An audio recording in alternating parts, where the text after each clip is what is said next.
your soul apart.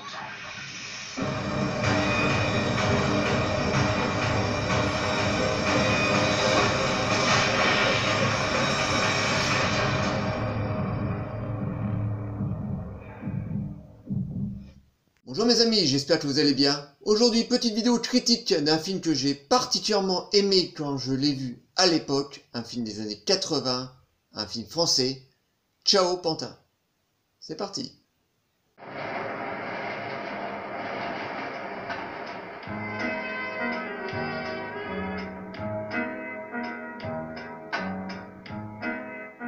Poursuivant la tradition des grands acteurs comiques français, après Rému, Fernandel et Bourvil, le nouveau visage de Coluche. Paumé, tendre, violent.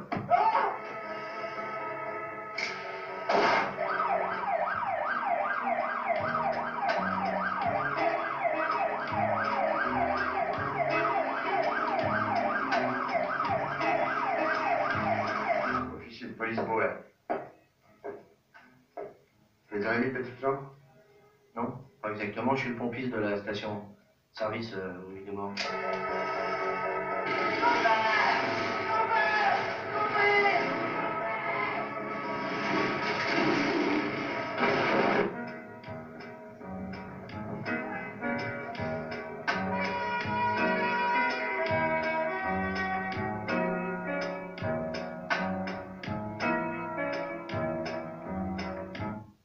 Ciao Pantin est un film réalisé en 1984 par Claude Berry.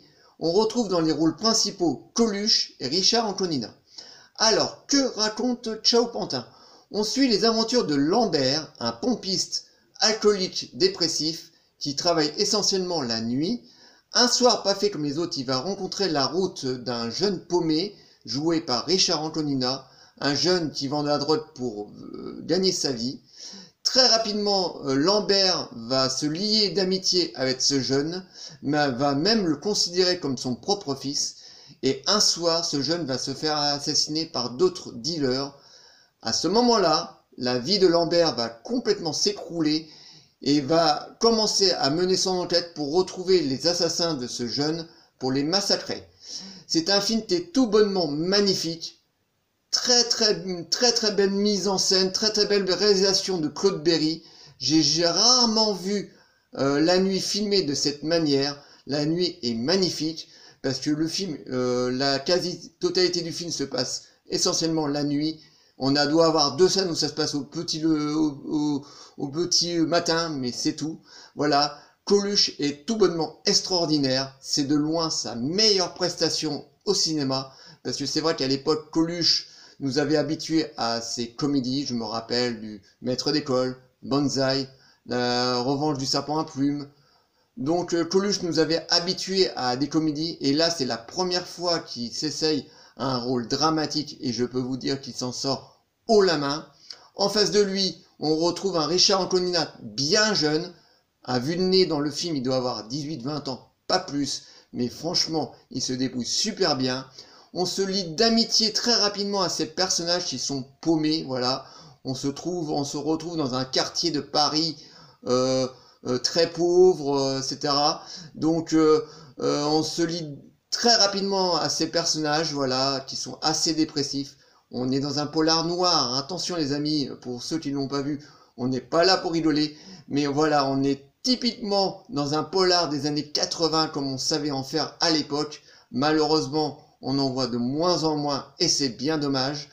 Mais c'est un magnifique film. Richard Berry arrive à sortir le meilleur de Coluche. Parce que à l'époque, quand le film s'est tourné, Coluche était dans une période très difficile de sa vie. Voilà, il venait de se séparer de sa femme. Il buvait énormément et se droguait énormément. Et Claude Berry se sert de la dépression de Coluche pour servir le personnage de Lambert. C'est tout bonnement magnifique. Voilà, tout est extraordinaire dans ce film. Donc pour les plus jeunes d'entre vous qui ne connaissaient absolument pas ce chef-d'œuvre, courez aller le voir. Je pense qu'on peut le trouver facilement sur internet ou en DVD. Voilà, moi je l'ai depuis quelques années, mais c'est vraiment un film coup de poing. Voilà, je vais vous passer un petit extrait pour vous faire montrer la performance de Coluche qui est tout bonnement extraordinaire. C'est parti.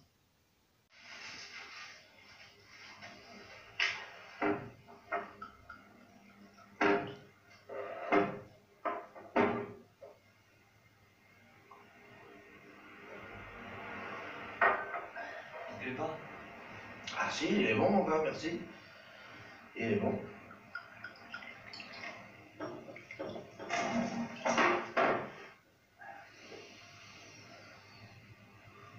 Et je peux te dire un truc?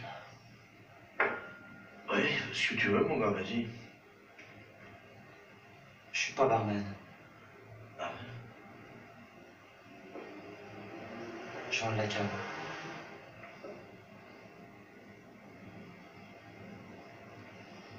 Tu déconnes. Tu me crois pas? Bah si, je te crois. T'es trafiquant, quoi, tu vends de la drogue. Et c'est quoi ta filière? C'est Rachid, mon fournisseur. Le maghrébin?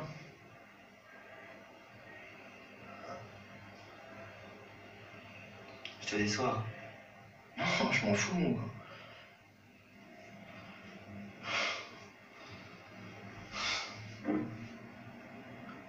Complètement.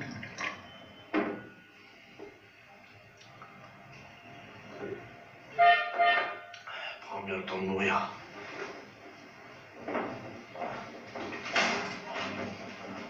Bouge pas, j'y vais. Magnifique, un très grand Coluche. À l'époque, je me rappelle, le film avait remporté 5 Césars, dont le César du meilleur film et le César du meilleur acteur. Et je peux vous dire que Coluche l'a amplement mérité parce qu'il est tout bonnement extraordinaire dans ce film. Je voulais vous dire aussi au passage, voilà, je ne comprends pas chez mes confrères youtubeurs le bashing qu'on peut faire sur les cinémas français, voilà. Je sais que ces dernières années, ces 20 dernières années, on s'est vautré dans nos comédies potaches, genre les ch'tis ou les tuches ou qu'est-ce qu'on a fait au bon Dieu. C'est vrai que le cinéma français ces 20 dernières années est devenu complètement pourrave. Bon, heureusement qu'on a Olivier Marchal qui a redonné ses lettres de noblesse au polar, parce que c'est vrai que le cinéma français ne nous propose plus vraiment grand chose, à part de temps en temps quelques bons petits films d'horreur, mais c'est vrai que le cinéma français ne nous propose vraiment plus rien de très bon. Mais je n'arrive pas à comprendre le bashing qu'on peut faire sur le cinéma français. Alors, je vous préviens tout de suite, moi je suis un grand amoureux de notre cinéma. Voilà, le cinéma français dans les années 70-80, voire même les années 60, nous a tellement proposé de très très bons films que voilà, je n'arrive pas à comprendre pourquoi les youtubeurs ne fassent pas un peu plus de vidéos sur de très très bons films des français de ces années-là. Je n'arrive pas à comprendre. Alors je vous préviens tout de suite, moi je ferai dans les prochains mois des vidéos sur des films français, parce que voilà, moi je suis un grand amoureux de notre cinéma français et je serai toujours là pour le défendre. Voilà, merci de m'avoir écouté. J'espère que cette petite vidéo vous aura plu. Likez, délikez, abonnez-vous, envoyez-moi des commentaires, dites-moi si vous avez déjà vu Ciao Pantin, si vous l'aimez, on en parle, on en discute, et je vous dis à très très bientôt. Ciao les amis.